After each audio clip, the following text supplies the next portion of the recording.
Bonjour à tous, donc aujourd'hui nous allons voir comment dessiner une chaise sur SketchUp. Alors, on vérifie toujours, petit rappel, info sur le modèle, on est bien en centimètres avant de commencer à dessiner. Donc je vais dessiner une chaise donc, qui fait 40 cm sur 40 cm, donc assez basique. Donc il faut que je zoome et je me positionne en vue du dessus pour dessiner au sol. Donc on va utiliser l'outimètre. Avant d'utiliser l'outimètre, vous avez vu sur le curseur, il y a un petit plus. On peut l'activer ou le désactiver avec CTRL ALT pour les Mac. Donc, quand il y a le petit plus, le maître va pouvoir tracer des guides. Quand il n'y a pas le petit plus, il va simplement mesurer. Donc on vérifie bien qu'il y a le petit plus. Je me positionne sur l'axe rouge ou l'axe vert. Je clique, j'oriente, je lui dis je veux tracer un guide perpendiculaire à l'axe vert. Je clique. Donc là, c'est pour prendre un point de départ. Donc pas besoin de rentrer des données numériques. Donc pareil de l'autre côté. Sur l'axe rouge, enfin perpendiculaire à l'axe rouge. Attention à ne pas partir sur les intersections. Il ne va pas vous tracer des guides. D'accord? Il va vous faire des guides un peu au hasard. Donc toujours sur les lignes nettes. Donc je zoome un peu. Je trace un guide à partir des guides maintenant. Et je vais rentrer bien sûr les données de ma chaise. Je clique, j'oriente sur l'axe rouge, 40, entrée, donc je zoome un peu pour être à l'aise. Sur cette arête là, sur ce guide là, je clique, j'oriente sur l'axe vert, donc faites attention à bien l'orienter sur l'axe vert et non pas l'axe bleu. Si je fais une erreur, vous voyez, en vue du dessus, on a l'impression que c'est au sol, et en fait non, il se retrouve en dessous. Donc voilà, je gomme cette arête et je le refais. Donc d'où l'intérêt d'être en vue du dessus. Donc je trace sur l'axe vert, 40. À partir de ces guides-là, en fait, nous allons aligner nos pieds. Donc, je prends un guide, je fais 5, entrée, 5, entrée, 5, entrée. Je prends l'outil rectangle, je pars de ce point à ce point en diagonale, donc faites attention, attendez que le logiciel vous dise intersection, il y aura une petite croix généralement. S'il ne vous le dit pas, ça veut dire que vos guides ne sont pas sur le même plan. Donc je clique, voilà, hop, je remonte, tac, et voilà. Donc je me positionne un peu comme ça, je prends le fameux pouce étiré, je mets le bout de la flèche rouge, vous voyez bien, sur la face, ça se met en bleu, je clique, j'oriente et je fais 40, entrée. Je fais la même chose pour les deux pieds, 40, entrée, je tourne, donc je prends le temps de bien me positionner, je dézoome un petit peu, voilà, pouce étiré, je clique sur la face, j'oriente vers le haut, attention à bien orienter, 40, entrée. Je clique, j'oriente vers le haut, 40, entrée.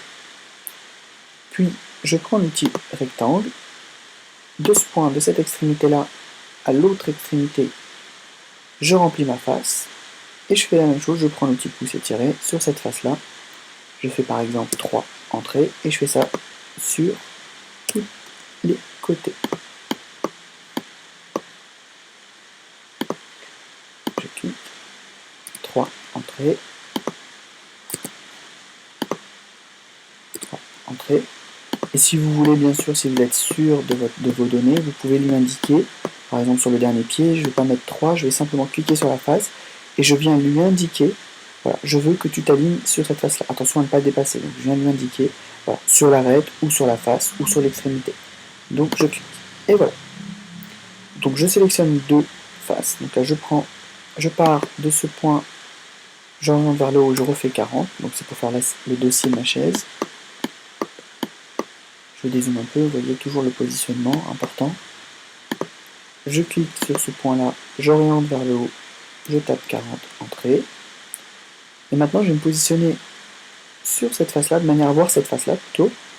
Je prends le crayon, je divise ma face en deux. Puis, je prends l'outil pouce étiré, je clique sur la face.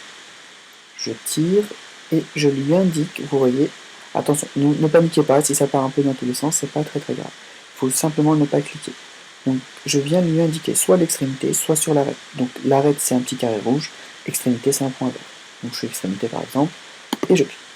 Voilà, donc la chaise est finie, donc on peut effacer les traits de construction avec la gomme, donc je clique, hop. Vous voyez, tac, tac, pour que ce soit un peu plus joli. Il ne faut pas oublier que c'est un logiciel de modélisation et non pas de rendu. Et voilà, donc la chaise est prête. Et donc on peut faire édition, supprimer les guides pour effacer les guides pour éviter d'être gêné. Donc, après, nous allons grouper cette chaise de manière à la déplacer. Alors attention, il faut vraiment grouper les chaises parce qu'on ne peut pas les déplacer sans qu'il y ait un groupe, car les arêtes risquent de s'attacher. Il faut savoir que l'outil SketchUp ne reconnaît pas les objets, il reconnaît simplement les arêtes et les faces. Donc, je clique, je crée une zone de groupe, attention à ne pas prendre le personnage, vous voyez le rectangle. Je fais clic droit, créer un groupe. Donc là, il est en groupe. Je pourrais par la suite soit le déplacer avec l'outil déplacer, donc je prends l'outil déplacer, ici, je clique, j'oriente sur un axe rouge, j'oriente sur l'axe vert, donc je prends toujours une extrémité pour déplacer la chaise. D'accord? Et je peux aussi faire la rotation de ma chaise, toujours avec l'outil déplacer. Donc je préfère utiliser l'outil déplacer pour faire la rotation que l'outil faire pivoter. Il est beaucoup plus simple d'utilisation. On met en vue du dessus, j'imagine une brochette en fait. Donc il y a un pôle central, je clique sur les petites croix rouges, je clique, j'oriente, et je clique. Voilà. Donc dans la prochaine vidéo, je vais vous montrer comment dupliquer les chaises, créer une table, donc c'est assez simple, créer une table, et aussi comment les multiplier avec un certain nombre, une distance égale. Donc voilà, je vous dis à très bientôt.